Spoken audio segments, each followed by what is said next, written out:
Welcome to the Passive Mobile Home Park Investing Podcast with your host, Andrew Keel. This is the podcast where you can get the education you need to invest 100% passively in the highly profitable niche of mobile home parks. Welcome to the Passive Mobile Home Park Investing Podcast. This is your host, Andrew Keel, and today we have Glenn Yaney of Vertical Equity Partners on the show. Glenn Yaney started his real estate career in 2012 as a Tampa Bay, Florida property manager. Soon after, in 2013, he went on to become the leasing manager at American Homes for Rent, which is the single-family, build-to-rent institutional owner. In 2020, he started Vertical Equity Partners, and they've grown to currently oversee 400 units, ranging from mobile home parks to apartment complexes, of which they manage all in-house. Glenn, welcome to the show. Awesome. Thanks for having me. Yeah. Would you mind starting out by telling us a little about your story and how you got into investing in mobile home parks? Yeah. So I think, not to make it too long, but I would say in 2010, I bought a Honda Civic and and I started learning about finance then.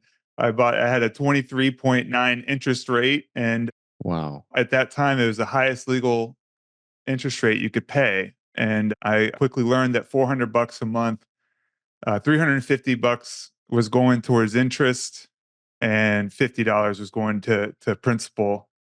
And that's when I started my financial journey to learning about interest rates and what not to do in the future. But what I can tell you is that whenever I got a little bit further in, I had a job at Red Lobster. I worked there for 7 years, and eventually started reading books like Rich Dad, Poor Dad, and started getting into the financial. I was told to read more financial information, and I ended up getting my real estate license.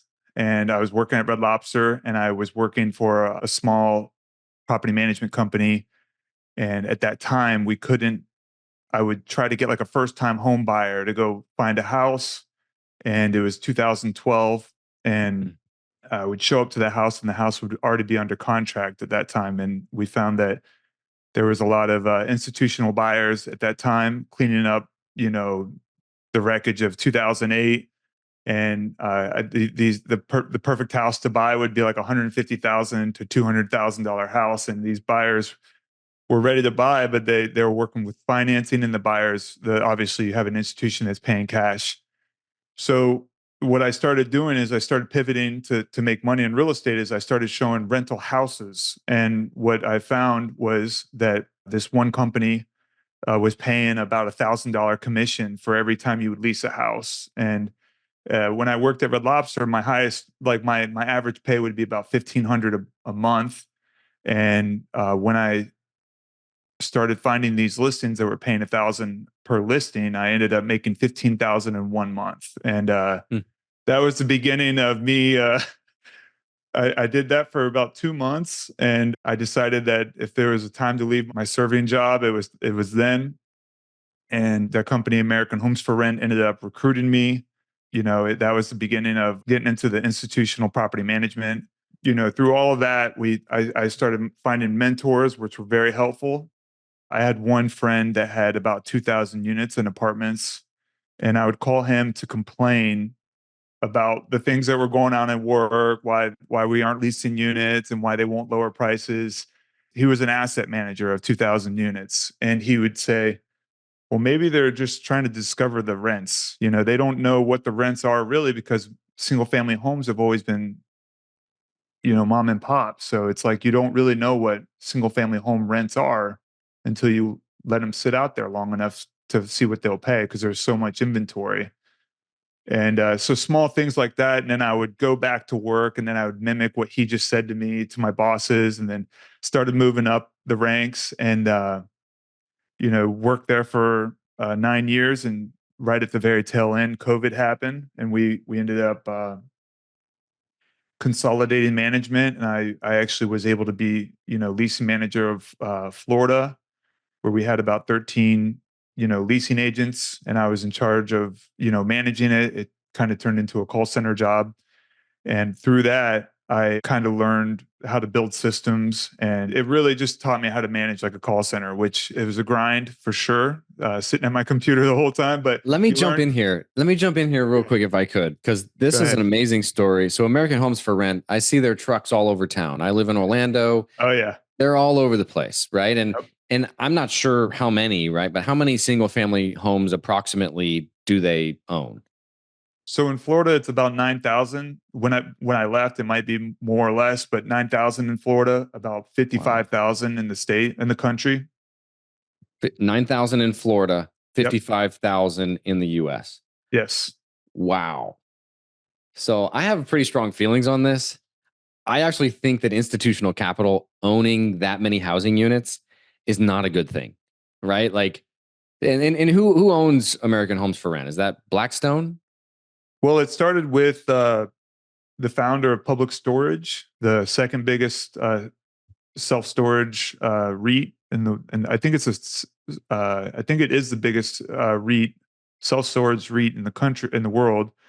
But he started with just buying 100 houses out in Vegas and built out a team, and they just went to town. But yeah, and then they went public. Wow. Just absolutely amazing. I mean, what are some of the things you learned there? Obviously, as a leasing manager, you're seeing tremendous demand, right, for the homes you have available. What about like the management side of things, the property management side of things? Did you learn anything from them, managing at scale that now you use in your business today, managing the mobile home communities in your apartment complex? Yeah, so were very good at scaling. It was almost like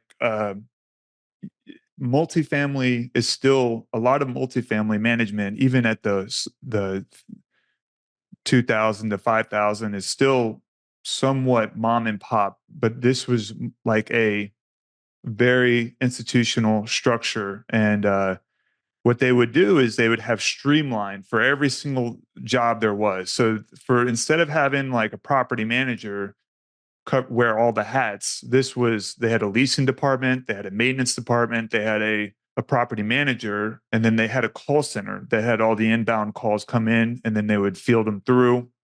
Hmm. So it was Pretty big, yeah, big operation, as you can imagine, with huge, with huge. 55,000 units. That's crazy.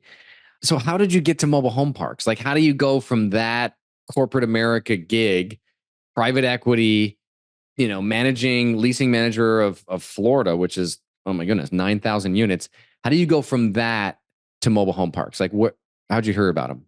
So just real quick, back to the leasing manager of Florida, just the craziness of the scale or the volume that we were dealing with is we would lease 300 to 350 houses a month, which is the size of a normal apartment complex every month, which is Yeah. kind of like wild to think about. And so anyways, but before that, I actually I had a lot more interaction with the customers, and I came across one customer that had some mobile home parks, and Hmm.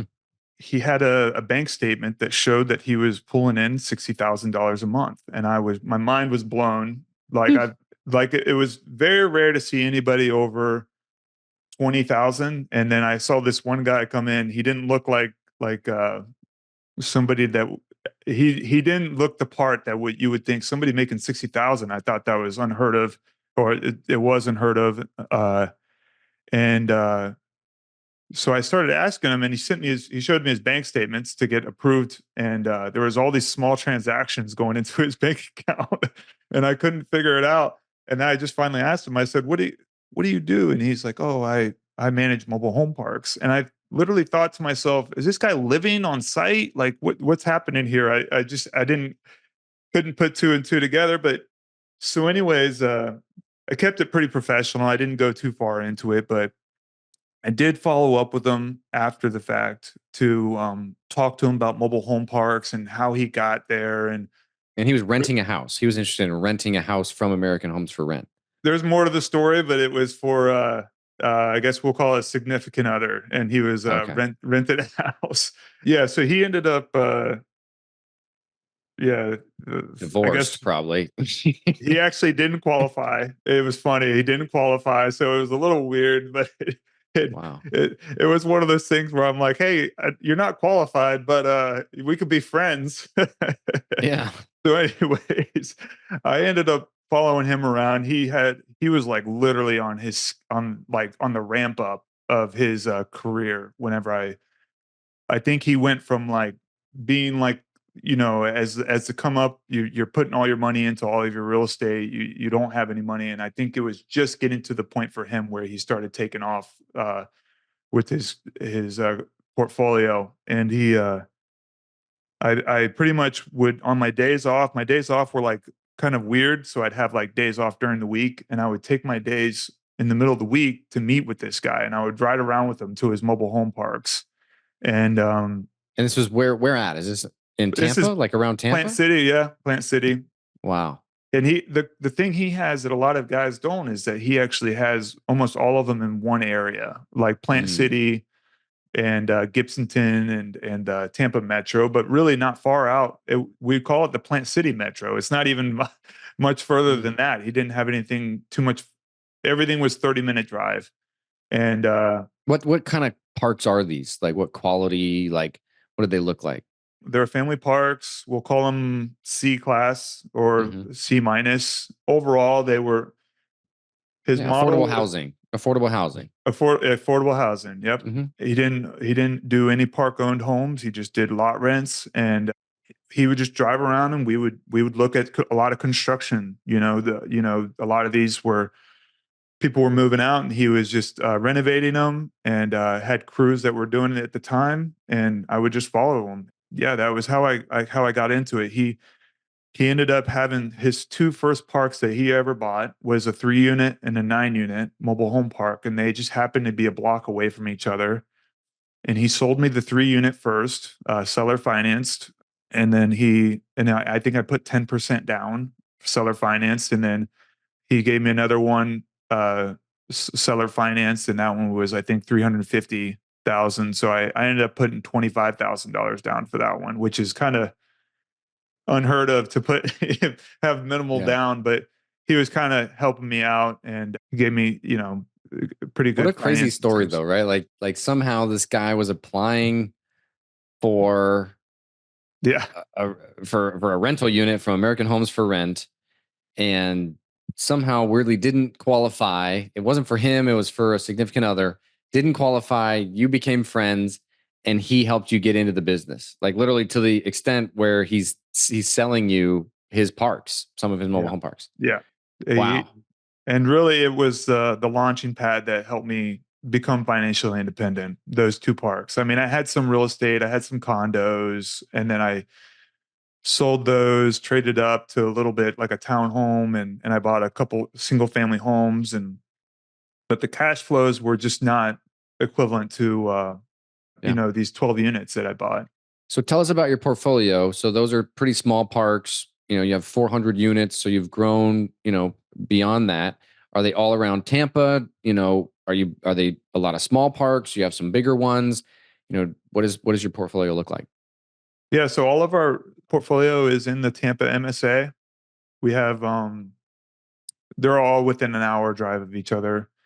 Our largest park is about 50 units. I think it's 46 units. And then they range from, besides my parks, it would be 10 units and up. And generally, we buy them in pretty distressed, a lot of value add, and just convert them to make them, a nice place to live for people. And we previously were in the park own model where we actually own the mobile homes, and we're starting to transition to just stick to the tenant owned. Gotcha. So you have a lot of park owned home units. And like, did you do anything else to get educated, like on utility infrastructure, anything like that? Like, did you go to the Frank and Dave boot camp, or did you only just, be a mentee under this mentor of yours? Yeah, so Desmond he was a mentor, and I have a friend, the same friend that had 2,000 units is now up. He's got 10,000 units, and Oh, wow. he connected us with his attorney and showed us pretty much how to raise money. And we started with the first syndication was a 25 unit apartment building. Mm. And then once I bought this 3-unit and the 9-unit, my business partner, Garrett, we saw how lucrative it was to own mobile home parks, and how expensive it really was to own apartments to an extent. What at the time it was like the apartment prices were cheap, and then they were becoming no longer there. It became over 100,000 a unit, and compared to our business model for mobile home parks is just to buy them around 30,000 a unit. That was our business model. We thought if we bought them for 30,000, that they would be, it was cheaper than the land we were buying it on, So if you were to buy a vacant piece of land, it would probably be cheaper than the land we were buying. And we were getting, it had all the infrastructure there to put that had mobile homes on it. So we just thought it's hard to, it felt like it would be hard to mess this up. So, like, did you know anything about utility infrastructure? Are these all public utilities, the properties that you own? Is there some private? Yeah, so almost every park we have is a septic tank park, Okay. and a lot of wells.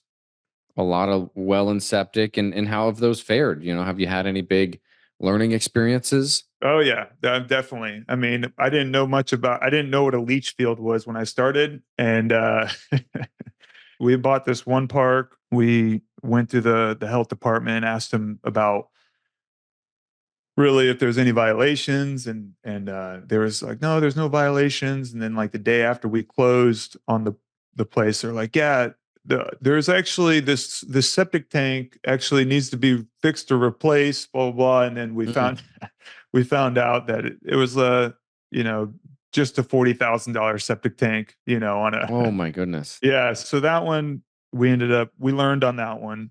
Really, those large septic tanks, it was a big headache, but it was something we learned on. We found a good septic tank company, really, and we started getting connections through learning, really. That's cool. Okay, so that tells us, a little bit about kind of your portfolio and your background and kind of how you got started in the business. Where you're at now, and I have a lot of questions I want to ask. So we'll do like a lightning round. We'll do like quick answers. All right. So what do you think is like the toughest hurdle, that you've had to overcome in mobile home park investing? I really believe I think it might be the hurdle that I'm dealing with right now is insurance. It's kind of Mm, like through doing these podcasts and listening to other people, you quickly at first you're like, well, why would you get rid of a park owned home when the rent is 1,200 and you're getting about 500 to 600 in rent? And through going through some refinancing, and the conventional financing is pretty tough on the park owned homes, especially in Florida. mm, They require wind mitigation, and after Hurricane Ian, it's been pretty much non-existent for mobile homes to the age of mobile homes that we have. So yeah, there's it's constantly learning. It's through doing it, yeah, I mean, it's like there, it's like I wouldn't make the same mistakes we made with like maybe the septic tank the first time, which is a big expense. The things that we're fixing now is just how we operate the parks, and you learn. I mean, through guys like you wonder, it's like, why aren't they doing park owned homes? And then you learn, it's like, well, they've been there a too, and lot. Yeah. it's hard to chase. It's hard to think about, like you're losing 1,300 in revenue, but you're lowering your revenue to actually become more profitable. It's the Yeah. opposite of what everything I've ever been thought about real estate. You always thought you should always be increasing revenue. It's actually, you got to lower the revenue, but you actually increase it through decreasing the expenses is what happens. So Yeah. Park owned homes are definitely, a niche. Some people can do it and do it well, especially with like newer vintage, yeah, the 90s and 2000s homes. If you can yeah, rent those for 1,200 a month plus, there's some good cash flow there, but still they're going to come with the insurance, the taxes. Yeah. Just the interest additional rates. expenses, interest rates. Yeah. That you're going Yeah. to have on the chattel loan for sure. Yep. Well, that's good to know. And when did you buy your first park? When was the 3-unit and the 9-unit? When was that? What year? 2020. 2020 COVID year. It's 2024 now. So, It's only been 4 years and you've, grown up to 400 units. That's pretty fast. Yeah, it's What would you credit that to? well, I would say that we're in a great market and we have a great private money lenders, which helps a lot. Totally. We do mainly on the front end because we're doing heavy value add is through private lending. So through doing that, you have credibility. My business partner, Garrett, I kind of piggybacked off of his experience when I started. So he had been doing this since 2009. And then, he's a great deal guy. And my background is more of property management. So that's kind of whenever I tagged in to help him with that operation. Nice. What other mistakes have you made that, other mobile home park operators or investors can learn from? Outside of the septic tanks, I mean, we definitely want to check out the leach fields and the septic tanks and avoid park-owned homes. But what else? What other stuff, in the last 4 years have popped up? What I would say is just that these are all lessons that it would have been hard to learn without not doing the work. I can't think of much really. Okay, no worries. That's Yeah. good. And how are you sourcing these, Glenn? Like, how are these, just mom and pops? Are these mostly through, Desmond, your mentor, or how else are you kind of getting these? Well, we've pretty much gone through brokers. A lot of them are because of the type of deals that we buy. They're smaller unit counts. They're harder to. It's more work to sell for a broker. Mm-hmm. And a lot of the bigger names or the brokers that are doing the larger listings aren't going to want to mess with a smaller park. So we find those brokers and we reach out to them, let them know, hey, look, this is what we're buying, and we're able to close with a private money, so you don't have to worry about the banks, and it makes us more marketable to them. Gotcha. Oh, that's interesting. Yeah, that's because most people would say, "Oh, you got to go off market." But if you're going for smaller, older vintage home communities that maybe they don't look the best, but they cash flow. You're in a great market. I'm sure those are easy pickings. You can find them online. For 10+ cap rates. I'd assume, right? Yeah, so with the adding to that, I think that sometimes if you're it's always like the advertised thing to go cold call your own deals and stuff like that. Mm-hmm. But I think that a lot of brokers do favor people that rely on them, and what I mean by that is that so we've talked to other brokers and we kind of, you just go to lunch with them and talk to them and they say, they might find a deal for somebody and then that person's like, oh, I've already talked to that person. So then they kind of cut the broker out. You're like, well, this person, the brokers are pounding the phone all day long. And it's like something Mm-hmm. that is even if they don't like do a lot during the transaction, they've done all the work up to the transaction, so it's when they give us a lead, it's we respect it, and yeah, there's times that we don't hear from the broker until after we close. But at the same time, we would pay them every time just because they're sending them to us off market, and That's awesome. Yeah, building that they relationship is key for sure. it's by far Yeah, the best deals we've had. The that's ones that awesome. it's hard to find them off market. It's like Mhm. there's so many cold callers out there that it's the Sorry. brokers. Yeah. I got a Yeah. team of 5 of them. I always ask them who they're with. I always like, oh, what team, what company are you with? And Yeah, they'll I never get, say Keel Team. They'll never say that because I don't really want people to know oh, that they're really? with Keel Team. So we have like an alias company that they call from. But if they have like a foreign accent, Yeah, it might be one of mine. it could be. Yeah. Yes. Glenn, what does the perfect mobile home park look like in your eyes and why? I like the ones that are really rough. When we go in, I like them when Everybody else stays away from those, but yeah, Glenn loves them.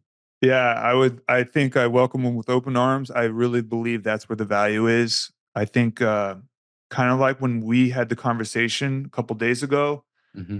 you said something that struck a nerve with me, and I asked you what you at 3,000 units or pads that you're at, it's like, at what point do you stop, or what do you do? And you said, I genuinely like the mission that we're on. And I really do believe that I'm in the same boat as that. I think to myself that these are either properties that are going to get scraped and redeveloped, or we can kind of halfway redevelop the place to make it affordable housing for people that normally wouldn't be able to find housing, are able to find housing through what we're accommodating with, and if it's we make it a safe environment as well, because sometimes you go in them, you're like, I don't you're like, I don't know if this is where I should be. But if you do the proper background checks and make sure that you treat it as if you know that you and all the people that work with you are going to be walking through that park. You want it to be a nice place to live, and I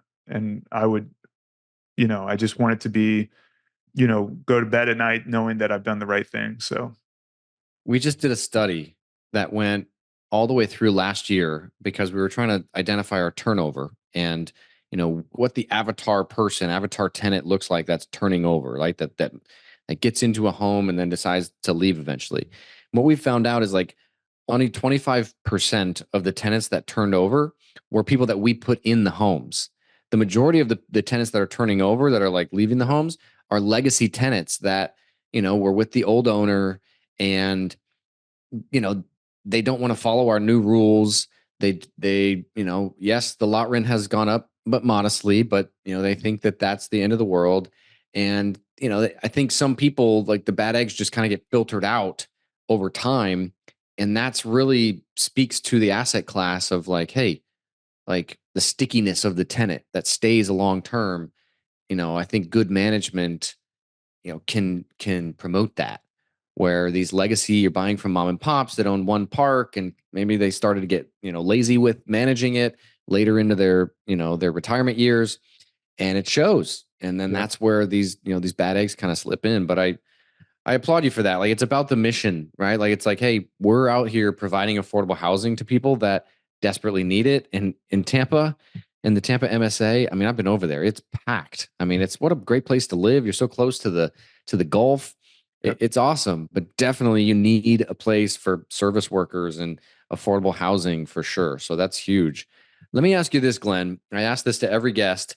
If you were going to invest passively as an LP or like a private money lender, if you were going to invest passively into a mobile home park deal, what would be like the major things, knowing what you know now, that you would want to know about the deal or the sponsor, before investing? So I heard this question earlier today. I listened to your podcast and I thought that's a tough question because I'm more of the active guy. But what I would say is that there's two ways to invest, and I think one would be debt and one would be equity, depending on the operator. I think that there's certain qualifications that would be helpful. So the debt kind of, if you put that in place, it's kind of a consistency, and it's more of a direct. If it depends on your Potentially. position. Yeah. Potentially consistent, right? Like, Yes. but that's like you're saying, like they'd be the bank, they'd have a first Yep. position mortgage as their collateral for the loan. That Yes. type of private money. Okay. Debt.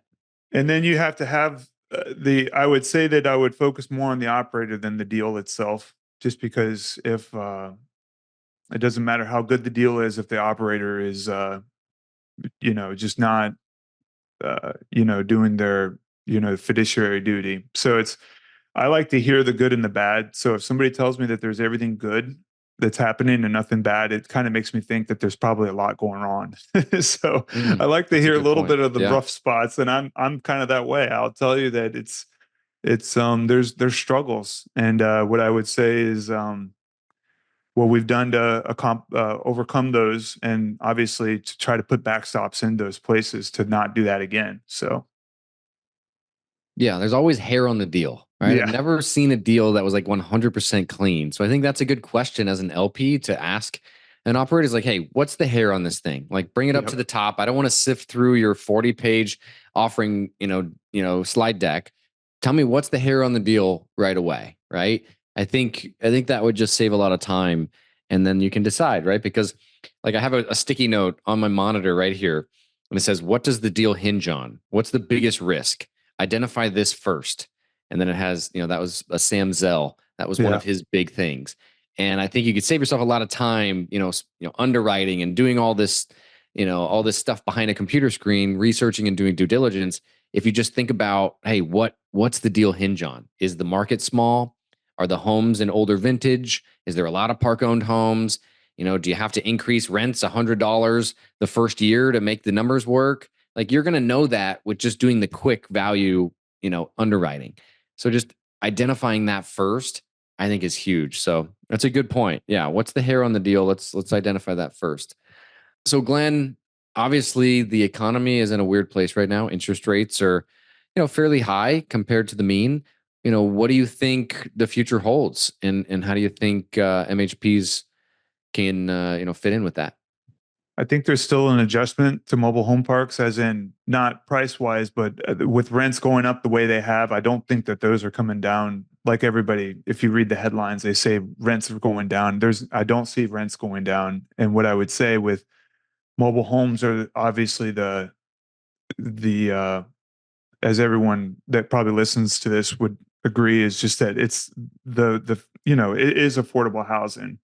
Whether the government allows it is never, that probably may never happen. But at the same time, to like overproduce mobile home parks, which will never happen. But I think with the interest rates, I believe that mobile homes will be able to weather it pretty well, especially with these rents. I don't think they've adjusted completely. I think there's still a lot of room for them to go up, and it's hard to grasp really, the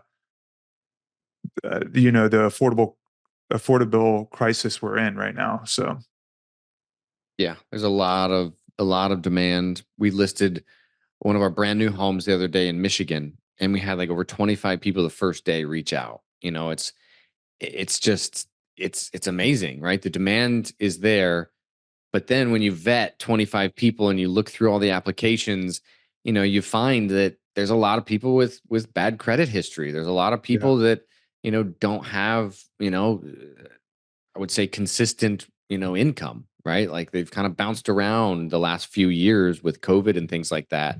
So it's an interesting time to be a landlord, and to try to sift through that many tenants and find the right fit, is definitely a big undertaking. What do you think is the biggest threat to mobile home park investing, Glenn? government. I Yeah, would say that if there's somebody to regulation. throw a wrench in it, there's government. We have this one park where we had one resident we were evicting. He was squatting, and his mom was the old park manager, and he ended up calling code on us, building department, and it was for nothing that we did. It was what we inherited, and he just started pointing out all the problems. And now, Mm, they want a permit for everything, and yeah, it's a very expensive way to get it completed. And so that's a lesson. And that, in buying smaller parks, these permits are a big percentage of the capex budget, is what I would say. When you have to go in and you have to get a general contractor in there for a park that you paid $750,000 for, it gets to be real expensive real quick. So yeah. And another thing, since you own all of your parks in Florida, that some of our listeners might not be aware of, is a prospectus is required in the state of Florida for mobile home parks that have 26 or more lots. yep. And it basically will, provides protections for the tenants, and may include like rules and regulations of the park. And it's like required to be provided to a tenant before they sign their lease.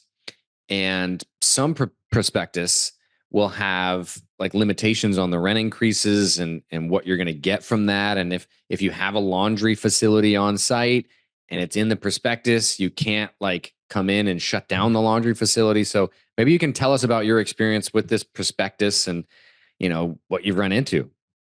So because we have majority park owned homes, you do not need a prospectus. It's Oh, when you okay. have it. We actually, because we're literally changing our structure. We're turning all these park-owned homes into tenant-owned homes, and talked to an attorney, really the process of doing that. And he said, well, once you get over 25 tenant-owned homes, you have to have a prospectus. But if it's all park-owned, it's actually the eviction process and everything, and is managed as if it were an apartment.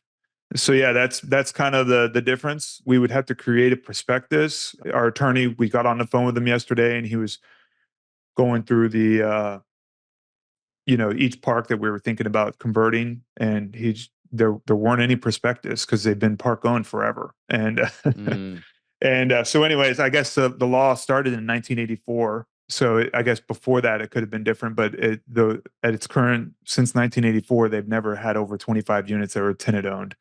So yeah, we're just learning about that. He gave us a long question Q&A to fill out, and we have not experienced anything really against it. But I can tell you that one rule that they said on the prospectus, I don't know if it's just in Florida, but I have a friend, my mentor, he's actually dealing with it, but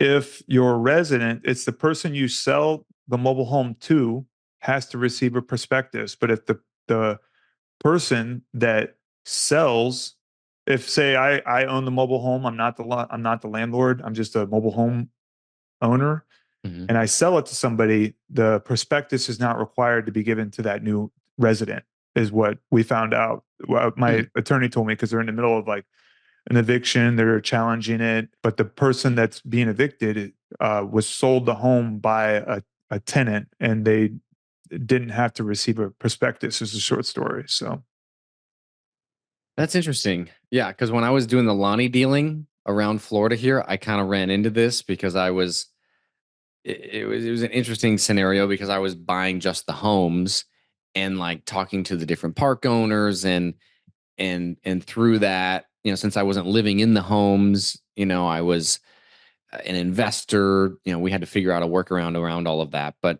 yeah, definitely, Glenn and I are not attorneys. Disclosure here, definitely check, before you do anything to make a decision on, who to provide a prospectus to or not. Definitely check with a Florida attorney, because that's pretty important. But Glenn, we're running short on time here. How can listeners get a hold of you if they'd like to do so? So I do have a podcast. It's the Millionaire Journey podcast, and I also am on LinkedIn. My name is Glenn Yaney, and Twitter, I think it's also Glenn Yaney. So feel free to reach out to me there. I'd be glad to talk. Awesome. And what's one last bit of important advice you would give an interested passive mobile home park investor before we sign off? I would say that that is a good question. Stumped you. I would say just I would focus on tenant-owned home operators is what I would say. I'm learning that lesson now. So That's good to know. Yeah, tenant-owned homes. There's different models in mobile home park investing. Tenant-owned homes, there should be some joint equity there, right, with the tenants and a pride of ownership. Yep. And that's what we've seen in our parks. And it for us, it's just been the reliability of that income stream, right? It's a stickier tenant that stays longer when they own their home, and they're vested, right? They own their home. Where the park-owned homes, it's kind of like the apartments. And I had a small apartment complex in Daytona Beach. That was like one of my first investment properties that I got seller financed to me. And it was if there is such a thing, an F grade, apartment complex, right? Nice. And it was F or D. When I bought it, it was that way. Very old, and it was just trashed. Every time someone would move out, it was just really trashed, and it needed a ton of work. So you got to know, in mobile homes, there's different size drywall. There's different flooring, like it's not always plywood for the subfloor, right? It's that like particle board stuff that gets wet and then it swells up, and then it gets soft, and now there's soft spots in the floors, and just a ton of different things. The doors are different sizes, the windows are different sizes. So mobile homes can be complex to rehab and maintain. That's for sure. Well, Glenn, thank you so much for coming on the show, man. I really appreciate it. Thanks for having me. That's it for today, folks. Please leave a review if you got value out of the show. I appreciate you listening. Thank you all so much for tuning in. Would you like to see mobile home park value add projects in progress? If so, follow us on Instagram at Passive MHP Investing for photos and awesome videos from our recent mobile home park acquisitions. Once again, that's at Passive MHP Investing on Instagram. See you there.